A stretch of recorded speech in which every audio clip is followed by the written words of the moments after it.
Consequence of absence of കോറത്തിനെ കുറിച്ചാണ് ഇനി പറയുന്നത്. If the quorum is not there within half an hour from the time appointed of holding a meeting, ഒരു meeting നടത്തുന്നതിൻ്റെ half an അവറിന് മുമ്പ് quorum അവിടെ പ്രസൻ്റ് ആയില്ലെങ്കിൽ meeting shall stand adjourned on to the same day in the next week at the same time and place. അപ്പം ആ പറയുന്ന സമയത്തിന് മീറ്റിംഗ് നടന്നില്ലെങ്കിൽ ആ മീറ്റിംഗ് ആ സമയത്ത് അവിടെ ക്യാൻസലാകുകയും അടുത്ത ആഴ്ചയിൽ അതേ സമയം അതേ സ്ഥലം വെച്ച് ആ സെയിം മീറ്റിംഗ് ആ ബോർഡ് ഡിസൈഡ് ചെയ്യും.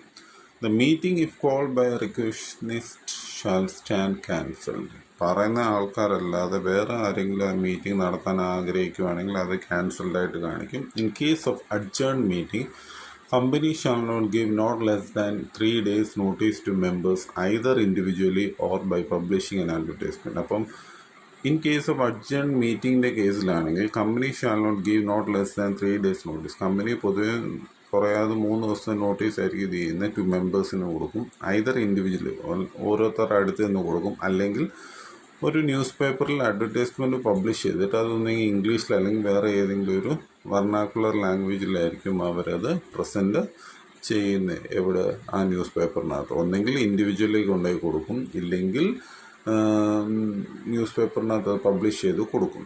If at the adjourn meeting, ആ മീറ്റിങ്ങിൽ ആണെങ്കിൽ a quorum is not present within half an hour from the time appointed for holding the meeting.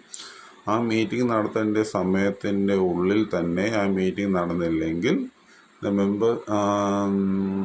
Members എന്ത് ചെയ്യുന്നു? The members shall present the quorum.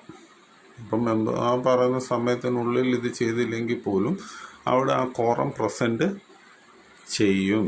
If at the adjourn meeting also, ആ adjourn മീറ്റിങ്ങിനകത്ത് പോലും ഒരു quorum present ആയില്ലെങ്കിൽ, half an hour present ആയില്ലെങ്കിൽ ആ ടൈമിനുള്ളിൽ the member shall present the quorum. ആ കോറം ആയിരിക്കും പ്രസൻറ്റ് ചെയ്യുന്നത്.